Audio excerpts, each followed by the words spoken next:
네, 안녕하십니까. 광주대교구 조발그디 빈첸시오 신부입니다. 저는 이번 이스라엘 성지순례를 정윤수 신부랑 같이 준비하고 소개하고 미사를 하기로 했습니다. 성지순례를 가기 전에 지금 열심히 9일 기도를 하고 있는데요. 그거랑 덧붙여서 성지에 대한 소개를 조금 해서 여러분 모두가 함께 참여할 수 있는 성지순례를 만들기 위해서 4번에서 5번 정도 성지 소개에 대한 글을 만들어서 같이 나누고자 합니다. 첫 번째로 이건 어떻게 만드는가에 따라 좀 다르긴 하지만 예수님의 행적에 따라서 하나하나 그 지역에 대해서 이야기해 볼까 합니다. 특히 이스라엘은 예수님께서 직접 걸으셨고 사셨고 이야기 나누셨고 했던 공간입니다. 그 공간이 지금도 남아 있어서 많은 사람들이 찾아가고 있고 그 공간에서 정말 살아있는 예수님을 만날 수 있게 되는 거죠. 성경 안에서 나왔던 많은 이야기들이 이스라엘 성지를 가게 되면 그곳이 거기였구나. 내 눈으로 성경의 장소에 들어가 있구나라는 것을 알게 되는 거죠. 그래서 이스라엘 성지 순례는 단지 보는 것만, 단지 듣는 것만, 단지 관광지에 가서 새로운 거를 만나는 거랑 달리 기도할 수 있도록 내가 복음 안에서 살아갈 수 있도록 인도하는 것입니다. 그러기 위해서 제일 먼저 예수님의 행적을 하나 쫓아가 볼까 합니다. 오늘은 그 중에서 예수님의 탄생까지 그 지역에 대한 이야기들을 하나하나 같이 나누고자 합니다. 네, 탄생에 대한 이야기를 먼저 하지요. 예수님의 탄생 전에 우리는 성모 마리아의 탄생의 이야기를 할 수밖에 없습니다. 성모 마리아가 어디서 탄생됐는가가 왜 중요하냐? 성모님께서 원죄 없이 잉태되신 마리아이기 때문에 그렇습니다. 우리는 전승을 통해서 성모 마리아의 부모님이 안나와 요아킴으로 알고 있습니다. 여러분이 지금 보고 있는 지도를 중심으로 해서 오른쪽에서 위에서 아래로 그 다음에 왼쪽에서 오른쪽으로 구분을 해본다면 우리가 보는 지금 성녀 안나 성당은 우상 쪽에 속해 있는 곳이죠. 우상이 어떤 곳이냐? 무슬림들이 살고 있는 지역입니다. 네, 그곳 안에 성녀 안나 성당이 있습니다. 이 성녀 안나 성당은 특별히 백의 신부, 불어로는 르베그 블롱이라고 하시는 분들이, 그러니까 아프리카 선교를 가는 신부님들에게 맡겨진 성당입니다. 이 성당은 그냥 성당이지만 무슬림들이 이곳을 점령을 해서 이 성당의 아름다움이 너무나 아름다워서 이 성당은 로마네스크 양식하고 고딕 양식이 섞여 있는 곳인데 너무 아름다워서 이 성당은 허물지 않고 무슬림들의 이슬람 신학교로 사용했다고 합니다. 많은 사람들은 이 성당이 울림이 좋기 때문에 이 성당에 가면 모두가 노래를 못 부르는 사람도 노래를 잘하는 것처럼 들리는 성당이라고 합니다. 예, 이 성녀 안나 성당을 들어가게 되면 제일 먼저 이렇게 성당 안에 들어가게 되어 있죠. 밖에 있는 문양을 보면 술탄의 모양이었던 사자 4마리가 보여 있고요. 전형적인 무슬림들의 듭을 들어가는 것처럼 되어 있죠. 아까 말씀드린 대로 이 성녀 안나 성당은 성당이 너무 아름다워서 무슬림들이 들어와서 이 성당을 허물지 않았어요. 그거 하나하나를 놔뒀었고요. 돌 하나하나를 세웠는데 성당의 기본적인 외향은 로마네스크 양식이 있지만 성당의 높이는 고딕 양식으로 되어 있어서 지금 중앙제대에 있는 바로 저곳에서 노래를 부르면 아주 아름다운 음색으로 남게 되는 겁니다. 이스라엘에 굉장히 많은 건물들이 무슬림인들이 들어와서 많이 허물게 되지만 마호멧과 관련되어 있는 성지들만 살게 됐지만 이상하게도 성녀 안나 성당은 그 성당 자체가 예쁘기 때문에 허물지 않고 내버려 뒀다고 합니다. 우리에게는 굉장히 귀중한 선물이기도 하죠. 왜? 성모 마리아가 바로 이곳에서 태어나셨기 때문에 그렇습니다. 성모 마리아가 이곳에 태어나셨는데 그 장소가 원죄 없이 잉태되신 성모님이 태어났던 곳이었고 그 장소가 허물지 않고 있었다라고 하는 것은 어쩌면 하느님의 신비일 수도 있는 거죠. 그리고 그 성당을 지키고 있는 신부들이 백의 사제, 순결한 하얀 옷을 입은 사제들에게 맡겼다라는 것도 어떻게 보면 이상한 상징의 의미일 수도 있는 겁니다. 그리고 이 신부들이 다른 것도 아니고 아프리카의 선교 혹은 무슬림 지역의 선교를 나가고 있다라는 것에 대해서도 하나의 의미가 있는 것이죠. 네. 바로 이곳에서 예수님의 어머니이신 마리아께서 옹제 없이 잉태되어 나셨고 이 성당에서는 그래서 다른 데서는 다 성모 마리아가 모습을 드러내지만 이 성당에서는 성 안나께서 성모 마리아를 안고 있는 이 상이 있습니다. 네. 성녀 안나께서 성모 마리아를 데리고 있는 모습이죠. 어린 성모 마리아는 하늘을 보고 손을 모으고 있는 자세로 이미 어린 나이에서부터 하느님의 말씀을 따르겠다라는 태도를 가지고 있는 성당입니다. 네. 아주 의미 있는 성당이지요. 네. 마당도 굉장히 정원도 예쁘게 가꿔진 성당입니다. 이 성녀 안나 성당 바로 옆에는 베짜따 못이 있습니다. 베짜따 못.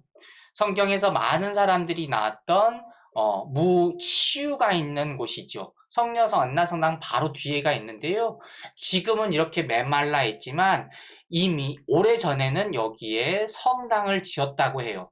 십자군들이 와서 여기 안에 성당을 지었고 그때까지만 해도 물이 흐르던 지역이었다고 합니다. 비잔틴 양식의 건물들이 몇 곳으로 남아 있어서 아마도 이곳이 베짜따 연못이었다라는 것을 증명하고 있습니다. 베짜따 연못은 저에게도 굉장히 의미 있는 곳이기도 합니다. 우리 성지순례의 주제가 무엇이었죠? 낫기를 원하느냐죠. 낫기를 원하느냐. 낫기를 원하느냐라고 써져 있는 것은 어디에서 나오는 이야기냐면 바로 베짜따 못에서 나오는 이야기죠. 또 파리 한인성당의 제대 뒤편에 써져 있는 게 낫기를 원하느냐라고 써져 있습니다. 제가 부제품 받기 전에 한 달 전에 팔이 부러졌어요. 이 부러진 팔 때문에 서품을 받을까 어떻게 받아야 될까 할 때 저에게 제일 먼저 떠왔던 구절이 낫기를 원하느냐였어요. 네. 근데 우리가 보고 있는 이 베짜따 연못이 처음으로 나오는 이야기가 어디냐면 요한복음 5장 1절에서 9절에 나오는 38회 동안 앓던 사람에 대한 이야기죠. 요한복음은 이렇게 이야기를 합니다. 그 뒤에 유다인들의 축제 때가 되어 예수님께서 예루살렘으로 올라가셨다. 예루살렘의 양문 곁에는 히브리 말로 베짜따라고 불리는 못이 있었다. 그 못에는 주랑이 5개 달렸는데 그 안에는 눈머니, 다리 저느니, 팔다리가 비틀어지니 같은 병자들이 많이 누워 있었다. 거기에는 38회 동안 해나 앓는 사람도 있었다.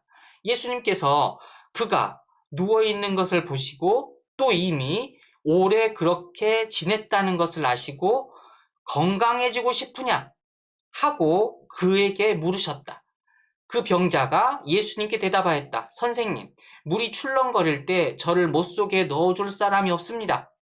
예수님께서 제가 가는 동안에 다른 이가 저보다 먼저 내려갑니다. 예수님께서 그에게 말씀하셨다. 일어나 내 들 것을 들고 걸어가거라. 그러자 그 사람은 또 건강하게 되어 자기 들 것을 들고 걸어갔다. 네. 우리가 성지를 출발하면서 제일 첫 번째 낫기를 원하느냐라는 주제를 했었습니다. 저 역시 여러 가지 이유로 마음의 상처나 치유받아야 될 것들, 다른 사람한테 위로받아야 될 것들, 다른 사람이 들을 이야기들이 굉장히 많습니다. 오늘까지 굉장히 많은 사람들이 저희의 성지순례에 미사봉헌을 많이 해주셨어요. 그 안에는 정말 절절한 내용도 있고 간절한 내용들도 있습니다. 저 역시 그런 기도들과 함께 개인적으로 지향을 나누면서 이 성지를 출발하려고 합니다. 그리고 그 행적의 제일 처음이 안나성당 바로 뒤에 있는 배짰다 못이 있다라는 것도 의미가 있는 거죠. 우리는 이 성지를 떠나면서 내 마음 안의 상처들, 내 몸 안에 가지고 있는 불안들, 내 안에서 어떻게 하지 못하고 있는 치유받고 싶은 것들을 다 내어놓으면서 이제 여기에서 예수님께서 떠날 때 내 들 것을 들고 떠나라 라고 말씀하신 것처럼 이 성지순례가 끝나고 나면 나의 아픔들도 같이 치유될 수 있도록 같이 기도하셨으면 좋겠습니다. 자, 첫 번째 장소를 넘어서 두 번째 장소로 가려고 합니다. 네, 많은 사람들이 알고 있는 것처럼 나자렛이죠. 나자렛.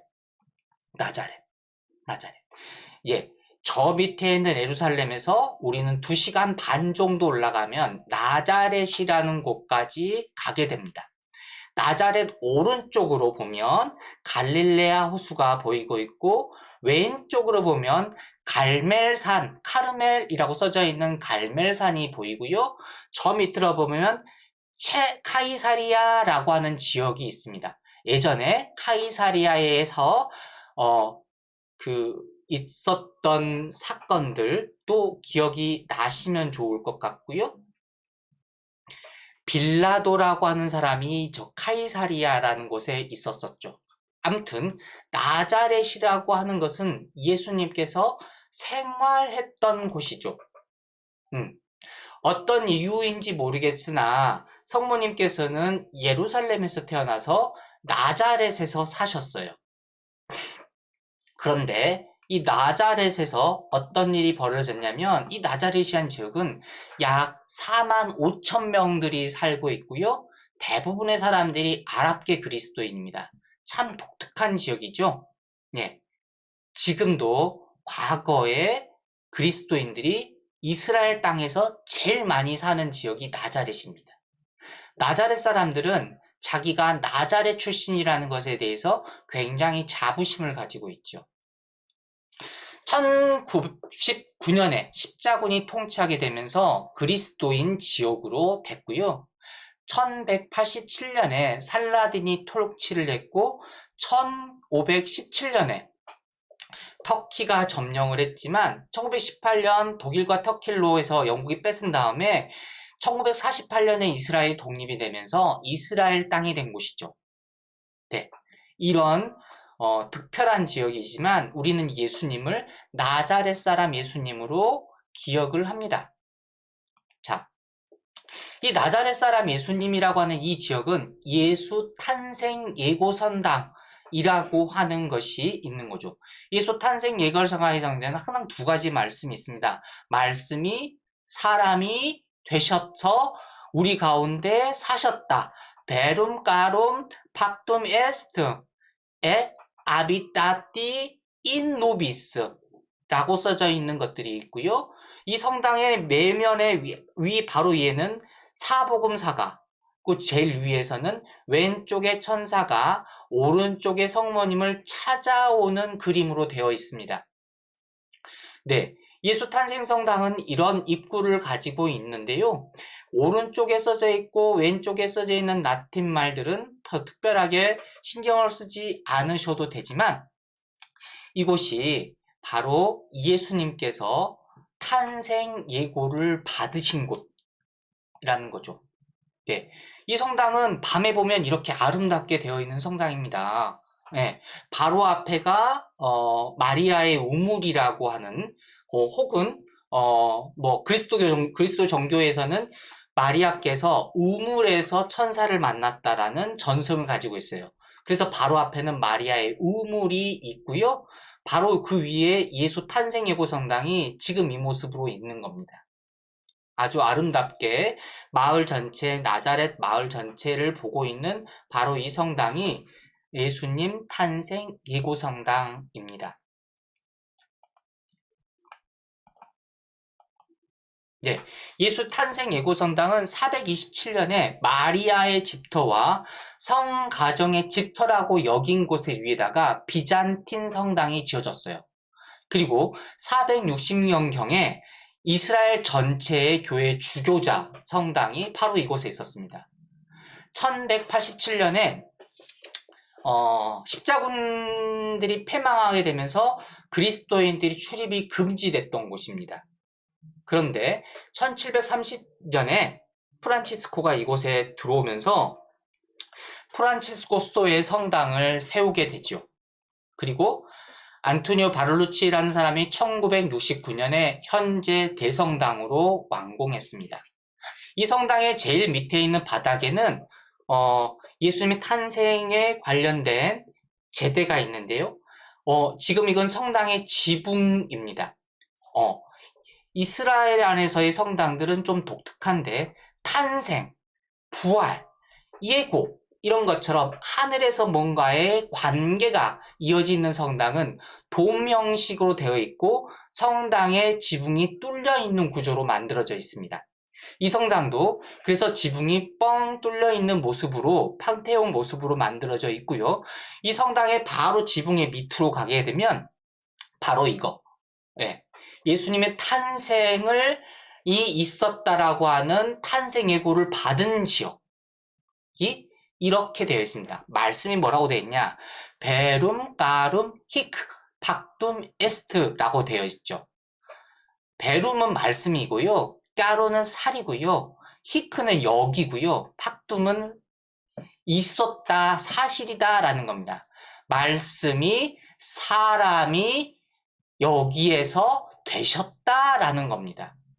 말씀이 사람이 되셨다. 우리는 요한복음 1장 1절에서 나오는 이야기를 통해서 알고 있습니다. 그렇죠? 그런데 바로 그 말씀이 여기에서 이루어졌다라는 겁니다.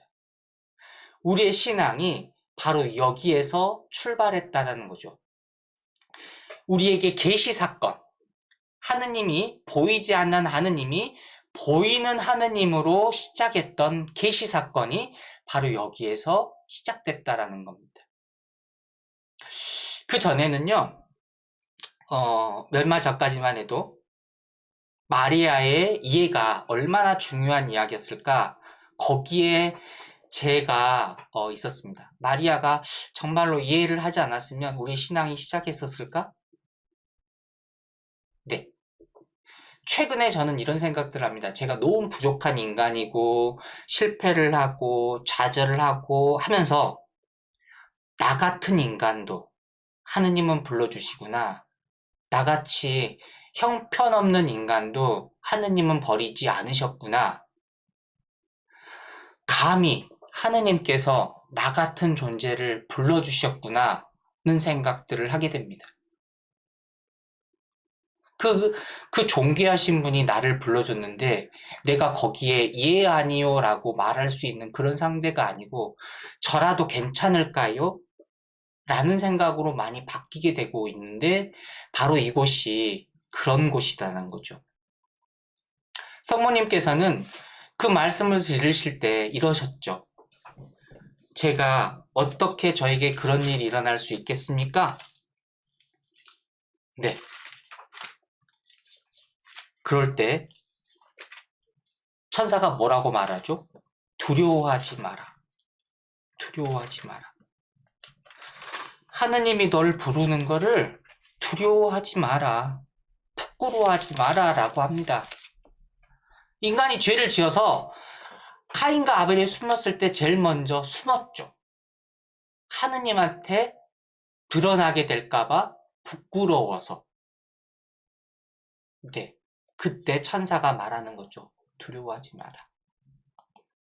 네, 이곳에는 각 나라에서 해준 성모상들이 여기저기에 배치되어 있습니다. 이거는 우리나라 성모님이 있는 곳이죠. 평화에 모여 할애하나이다 라고 되어 있습니다. 외국에서 우리나라의 어떤 것들을 보면 되게 반갑고, 예, 뿌듯하고 흐뭇하죠. 이런 자리에 하나의 자리를 차지하고 있다는 것도 굉장히 의미가 있습니다. 성당에 들어가면 오른쪽으로 들어가는 벽에 조금만 지나면 바로 여기에 평화에 모여 할애하나이다 라고 되어 있고요. 이 성모상에서 맞은편으로 보고 있으면 아마 12시 방향으로 보게 되면 요한 바오로 6세, 바오로 6세하고 그 다음에 무슬림하고 그리스도 종교가 만나서 처음으로 종교 간의 대화를 시작한 곳이 바로 이곳입니다. 예수님 탄생예군 성당에서 했다라고 하죠. 그래서 여기에서 평화를 이야기하는 것도 굉장히 의미가 있죠. 우리 안에서 평화들, 나라의 평화, 종교적인 평화, 차별에서부터의 평화, 같이 기도할 수 있으리라 싶습니다. 여기에 보면 굉장히 많은 에피소드를 가지고 있습니다. 예를 들면 독일 같은 경우는 성당 밖에 아예 한 곳에다가 자기네 성모님을 만들었어요.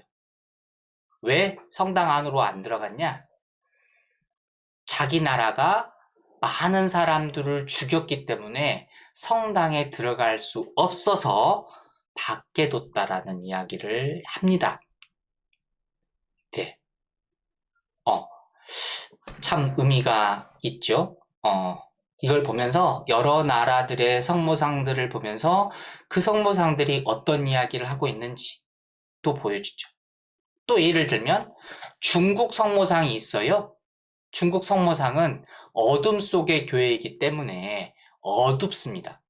그래서 중국 교회를 돕기 위해서 거기에다가 동전을 넣으면 성모상에 불이 들어와서 보이게 되는 거죠. 네, 이렇게 재미있는 성당들이 하나하나 있고 거기에 하나하나의 에피소드들이 있다라는 겁니다. 여기에서 또 볼만한 성모님의 모습들 같이 만날 수 있었으면 좋겠습니다. 자, 이 성모상 바로 옆에는 성가정성당이 있습니다. 성가정성당. 성요셉이 목수의 일을 했다라고 하는 곳이고요. 바로 예수님 탄생 성당 바로 뒤쪽이었습니다. 거기에는 이렇게 써져 있죠. 예수님께서 살았고 시민으로 됐었고 어른으로 됐던 곳이다. 바로 그곳이다 라고 하는 표말이 여기에 있고요. 네, 바로 이렇게 성당이 되어 있는 게 성가정성당 혹은 요셉성당이라고 하는 곳입니다. 이번에 성지순례를 하면서 정윤수 신부님께서 특별히 성요셉에게 우리들을 맡기면서 기도하고 있죠. 이 성당에 들어가면서 우리 역시 같이 우리 가정과 우리의 일과 우리의 모든 것을 하느님께 맡겼던 성요셉에게처럼 우리 것들을 의탁하고 우리에게 주어진 일을 했던 성요셉을 닮아갈 수 있도록 같이 기도하면 어떨까 싶습니다. 네, 성가정성당 입구에 있는 성가정상입니다. 많은 모습들 보여있고요. 특별히 요셉이 들고 있는 백합, 순결을 의미하고 있는 백합 들고 있는 모습 보일 겁니다. 이 성당에 들어가면 굉장히 많은 모습들 중에 지금 이 모습들이 있는데요. 별로 중요한 건 아니지만 요 밑에 있는 모자이크 모양이 비잔틴 서시대의 성당이었다라는 것들을 보여주는 거죠. 비잔틴은 3세기에서 4세기니까 예수님이 살았던 시기와 굉장히 가깝죠. 1세대, 2세대, 3세대만 지나면 이곳에 이랬대라고 하는 전승이 남았었으니까 이곳에 이런 장소들이 남아있으면 이곳이 옛날에 성지였다. 바로 성당이었다라는 것들을 증명하는 증표가 되는 겁니다. 성당은 성가정성당은 위에 있고요. 지하로 양편으로 내려가는 곳이 있어서 이 밑에 요셉의 무덤이 있습니다. 네, 요셉의 무덤이 있고 여기에서 요셉이 천사로부터 아이를 낳을 텐데 그 이름을 임마누엘이라고 해라 라는 이야기를 들었다라고 하는 바로 그곳이 여기에 있습니다. 네. 요셉은 그 말을 듣고 바로 마리아와 약혼을 하고 약혼한 마리아와 살게 되죠. 어떻게 그게 가능한 일이었을까? 의로운 요셉이라고 복음 말하는데 어떻게 그런 일이 가능했을까? 또 우리는 신앙의 눈으로 볼 필요가 있는 거죠. 인간의 눈이 아니라 신앙의 눈으로. 가당치도 않은 일이 요셉에게 왔을 때 요셉이 받아들일 때 어떤 마음이었을까? 감히 내가 뭐라고 하느님께서 나에게 그런 임무를 주셨구나. 요셉의 삶을 또 한번 생각해 보게 됩니다. 네. 탄생 예고 루카복음 1장 26절부터 38절 이곳에서 관련되어 있는 루카복음 26절부터 38절 한번 읽고 같이 묵상하면서 다음번으로 넘어가도록 하지요.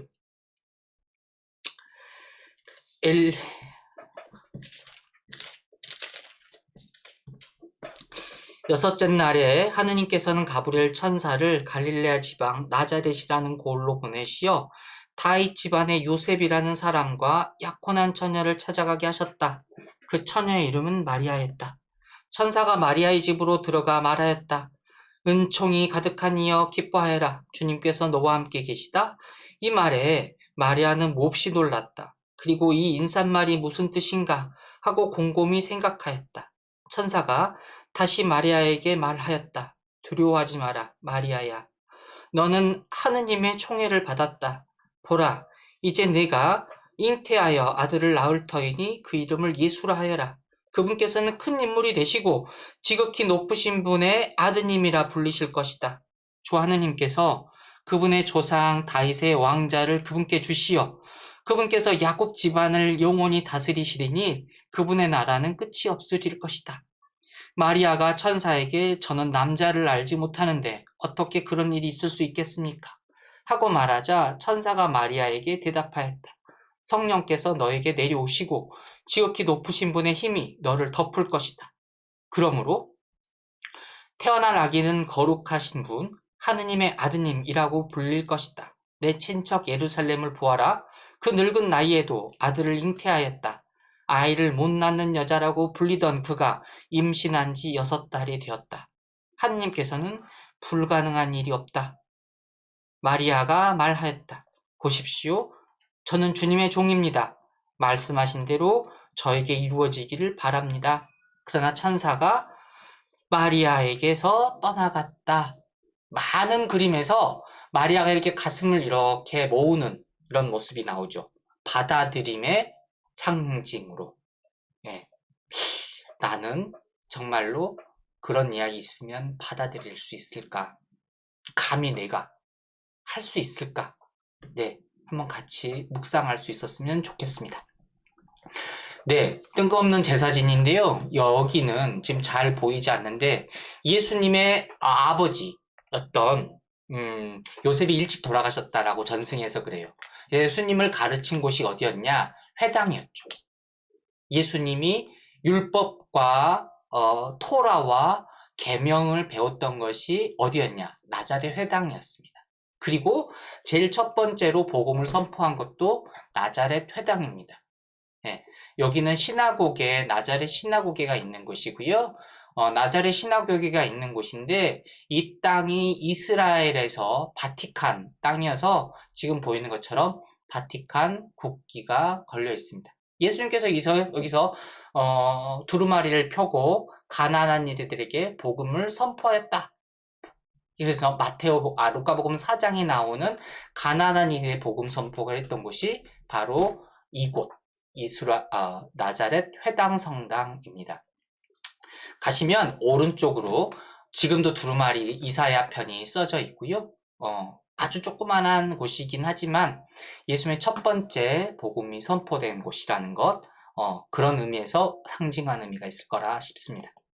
자, 이야기를 넘어가서 우리는 나자렛 예수님께서 탄생하게 되면서 제일 먼저 마리아가 찾아갔던 아인 카렘의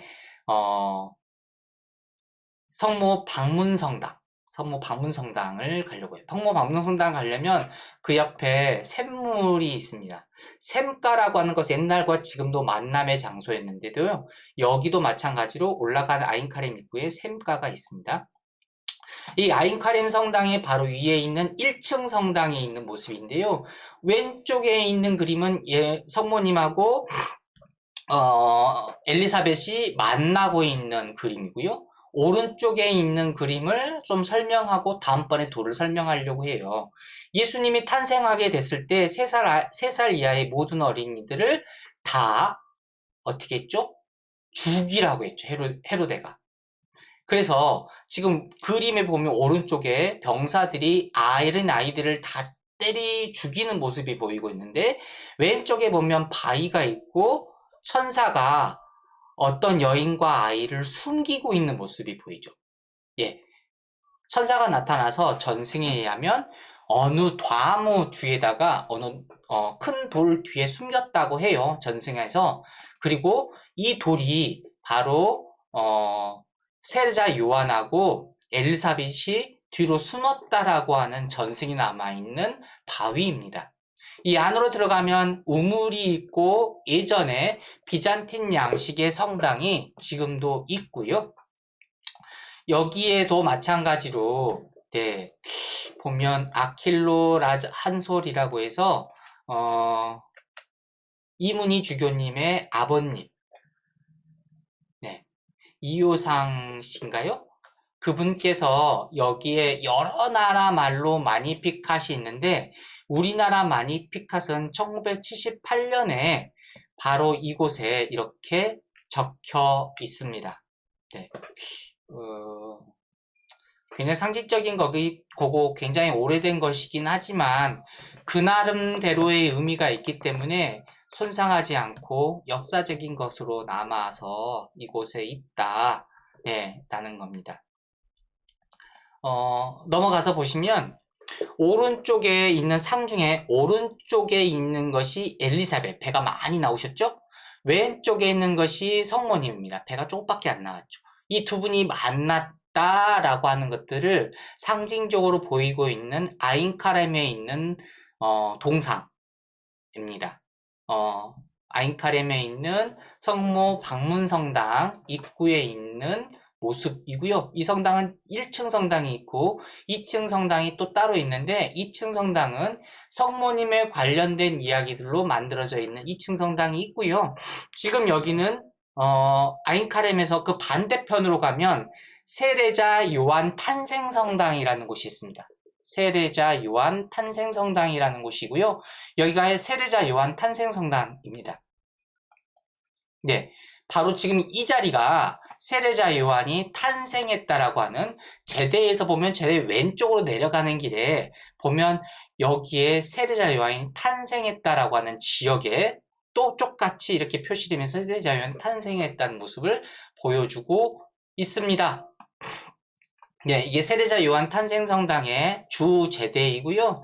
이 주 제대 안에 뭐 특별하게 의미를 둘 필요는 없지만 즈가리아가 말씀의 서판을 썼다라고 하는 것들이 저 뒤에 있습니다. 네, 이름은 요한이라고 했다라고 하는 것들이 되어 있는 모습이 바로 세례자 요한 성당의 모습, 아인카렘의 모습이고요. 여기도 마찬가지로 즈카리아에게 말씀이 내려왔기 때문에 돔 양식이지만 뚫려 있지는 않습니다. 여러 나라 말로 즈카리아의 노래가 여기 성당 벽에도 붙어 있고요. 우리 여기 지역에서는 특별히 다른 곳이 아니라 부산교구에서 봉헌하셨습니다. 시간 관계상 마리아의 방문 이야기는 다음에 여러분이 차분히 한번 읽어보셨으면 좋겠고요. 베틀레헴으로 바로 넘어가겠습니다. 베틀레헴. 아픔의 역사이기도 하고요. 슬픔의 역사이기도 합니다.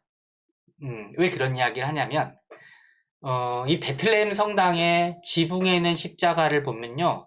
한 성당 안에 굉장히 다양한 십자가가 있습니다. 성당은 하나인데 이 성당 안에 굉장히 다양한 그리스도교가 공존하고 있습니다. 네. 하나의 하느님을 믿고 있는 종교인데도 굉장히 다양한 종교가 같이 섞여 있는 곳. 베틀레헴도 마찬가지고요. 주님 무덤 성당도 그렇습니다. 아무튼 여기에는 시리아 종교회, 아르미니아 종교회, 그리스 종교회, 가톨릭 안에서도 또 아르메니아 가톨릭, 또 이집트 kop트까지 굉장히 많은 종교가 이 안에 섞여서 있습니다. 베들레헴, 예수님 탄생하신 곳인데 조금 대단한 의미를 가지고 있고요. 이 성당을 들어가려면 겸손의 문이라고 하는 이 문을 통과해야 되는데요. 원래는 큰 문이었어요. 큰 문이었는데 술탄이 차를 타고 마차를 타고 들어가는 것을 싫어서 문을 줄여서 아주 조그만에 들어서 이 문을 들어가게 되면 고개를 숙여야 된다. 겸손의 문이라는 것을 만들었죠. 좀 보시면 여기는 신자들이 들어가는 모습을 보시면 아실 거예요.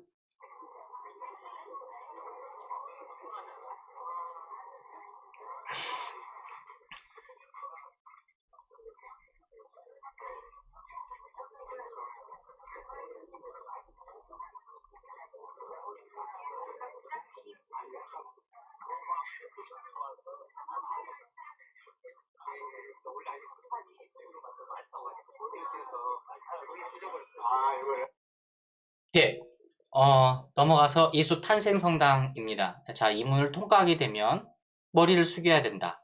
누구든지 겸허한 자세를 갖도록 만들어주는 거죠. 예수님이 어떻게 탄생하셨어요? 가장 힘이 없는 어린아이로 태어났던 거죠. 예. 예수 탄생 성당입니다. 예수 탄생 성당은 탄생지가 이렇게 별 모양으로 되어 있는데요. 스타트코라고 하는 전쟁이 일어나면서 러시아와 프랑스 전쟁이 끝나고 난 다음에 모든 물건들을 갖고 있었는데 서로 싸움이 일어나니까 그 상태로 멈춰라. 그래서 스타투스코어라고 해서 현상유지법이라고 하는 것들이 만들어지면서 그때 가지고 있던 사람들이 그대로 가지게 됐죠. 324년에 성녀 헬레나가 참여하고 아들에게 청해서 동굴의 성당을 339년 5월 31일을 지었어요. 530년에 성당에 폭동이 일어나서 화재가 이루어졌습니다. 근데 다행히 좀 이따 보면 그 성당이 남아있고요. 531년에 지었던 성당, 그러니까 유스티누스 대제가 지었던 성당을 지금도 만들어 놓고 있는데 638년에 예수님을 하느님의 종으로 예언자로 여겼기 때문에 지금 성당을 붙지 않았다고 그래요. 381년하고 690년에 두 번에 걸쳐서 공예가 개최된 것이 예수 탄생 예고성당, 예수님 탄생 성당 베들레헴이죠. 아까 말했던 그 모자이크가 남아있다고 했던 바로 그 모자이크가 이 성당의 앞에 이렇게 남아있고요. 예. 이 예수 탄생 성당이 이 은색별입니다. 이 은색별. 예. 은금을 프랑스가 여기 지금 그리스 정교회가 가지고 있는 지역이거든요. 근데 딱 요것만 가톨릭 거예요. 왜냐? 네. 이게 이제 이렇게 모여 있는 그리스 정교회 바로 밑에 그림 밑에가 여기 밑에가 은별이 있죠. 은별이 있고 요 은별 자리가 예수님이 탄생했던 지역이라고 합니다. 네. 네. 요 지역이죠. 요겁니다. 요것만 가톨릭 건데 왜 그러냐면 그리스 종교가 1717년에 가톨릭 백동으로 성탄을 만들어서 붙이게 돼요. 그러니까 이 별만 가톨릭 교회에서 백동으로 여기다가 성탄별을 만들었기 때문에 요 그리스 종교회가 전체 가지고 있는데 이 별만 가톨릭 거라는 거죠. 옆에 구유성당이 있는데요. 구유성당은 가톨릭이 소유하고 있습니다. 요것이 이제 구유성당 쪽이 있는 거고요. 참 역사가 아이러니합니다. 이게 구유성당 자리에 있는 모습입니다. 네. 그 성당 위쪽에 있는 샹들리에들 모습들이고요. 이게 그리스 종교의 거가 가지고 있기 때문에 굉장히 큰 샹들리에가 보이고 있는데, 이 사람들은 이콘이라고 하는 것들을 통해서 굉장히 많은 것들을 보이고, 이콘이라는 것이 예수님의 마음을 보여주는 눈이라고 생각을 합니다. 그래서 이콘에서 예수님이라는 걸 표시를 할 때 눈 모양으로 보통 표시를 많이 하게 되거든요. 그래서 여기를 가면 예수님의 눈 모양이 여러 개 있고, 그 눈 모양을 표시하기 위해서 빛을 반짝반짝반짝하게 하면서 밝은 빛이라는 것들을 상징하고 있다고 합니다. 예. 자, 여기 보면 가운데 삼각눈 보이시죠? 삼각눈 보이실 겁니다. 언젠가 한번 마음이 내시면 가서 보시면 되고요. 이 눈이 예수님이라고 하는 거죠. 이 사람들은 눈이 마음이라고 생각하기 때문에 예수님을 표현할 때 눈으로 표현을 많이 한다고 해요. 네. 근데 이제 그리스 종교에 있는 여러 가지 탄생성당에 관련된 모습이고요. 가톨릭 교회는 스타투스코라고 하는 것 때문에 그 안에서 계속해서 전례를 할 수가 없어요. 그래서 한쪽으로 옮겨서 그 성당과 연결되어 있는 곳에 성녀 가타리나 수도원을 짓게 됐어요. 성녀 가타리나 수도원은 시리아의 가타리나를 특별하게 이렇게 하는 곳인데, 이 가타리나 성녀가 있는 곳인데, 이 가타리나 성녀 앞에 있는 동상이 에로니모입니다. 에로니모는 히브리어로 되어 있는 성경을 셉투아진타 70인역 히라보로 만들었고, 이 히라보로 되어 있는 것을 라틴 말로 번역을 했던 사람이 예로니모 사제였는데요. 이 예로니모가 바로 예수님의 탄생성지 바로 동굴 밑에서 성경을 번역했다고 해요. 예수님이니까 이 에로니모가 있었던 그 성당 경당 바로 위에다가 성녀 가타리나 성당을 지었습니다. 이 성당의 입구에는 이런 말이 적어 있죠. 이곳에 들어가는 이가 여행객이면 나올 때는 순례객으로, 만일에 순례객으로 들어가면 거룩한 사람이 되어서 나오기를 기도합니다 라는 말이 이 성당의 입구에 적어져 있죠. 예. 여러분은 어떤 마음으로 이곳에 들어가고자 하시는지요? 자, 이게 성녀 가타리나 성당의 그 모습인데요. 제가 여기서 미사를 하고 났더니 수사님이 미사 끝나고 나서 수고했다 이렇게 말을 안 하고 이렇게 말씀하시더라고요. 메리 크리스마스. 에? 메리 크리스마스라고요? 그랬더니 수사님이 저한테 이렇게 말하고, 이곳은 1년 매일매일이 크리스마스입니다. 그렇죠. 탄생했던 곳이기 때문에 매일매일이 하루하루가 탄생하는 거죠. 우리는 어쩌면 매일매일 새롭게 태어나고 있는지도 모르겠습니다. 예, 아까 말했던 에로니모 성인이 불가타 성경을 번역했다고 하는 가타리나 성당 지하의 동굴에 있는 곳이고요. 이게 에로니모 성인입니다. 번역했다라는 곳이고요. 네. 이 베틀레헴 언덕 건너편에 보면 목동들의 들판 기념성당이라고 하는 곳이 되어 있고요. 이 성당은 특별히 캐나다에서 봉헌했다고 해요. 캐나다에서 특별히 봉헌해서 성당의 모습이 되어 있는데요. 이 성당 지하에는 목동들이 어때요? 추위가 있으면 동굴 안에서 이렇게 양들이나 그 염소들을 이렇게 추위를 보호하기 위해서 이렇게 둘쓸 거 아니에요. 바로 이렇게 그 목동들이 피했던 동굴이 있대요. 그러니까 예수님 탄생했을 때 천사들이 나타나서 목자들한테 탄생했는데 그때 이야기를 한 거죠. 근데 이 성당을 가만히 보면 종 모양으로 되어 있어요. 종 모양. 성탄이 되면 종이 땡땡땡땡땡땡 치면서 여러 군데 알리는 거죠. 목동들이 했던 것들이 바로 그 역할이었던 겁니다. 예수님의 탄생을 여러 곳에 알린 거죠. 하늘에는 영광, 땅에는 그를 사랑하는 이들에게 평화. 네, 바로 이곳이 그곳이었던 거죠. 자, 성당은 8면으로 만들어져 있고 각 벽마다 이렇게 예수님의 탄생에 대한 이야기들이 하나하나 이야기로 만들어져 있습니다. 아까 말씀드린 대로 이 성당은 그 캐나다에서 봉헌한 성당입니다.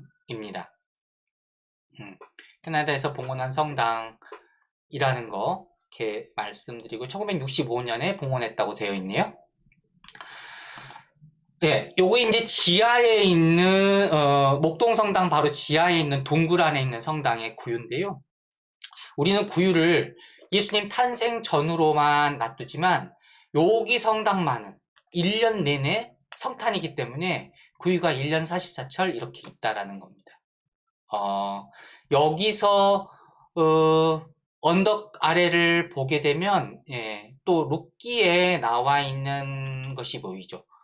모압을 데리고 룻이 시어머니를 데리고 오는 곳이 이 베틀레헴입니다. 네, 베틀레헴은 빵집이라는 말이라고 하죠. 빵집. 네.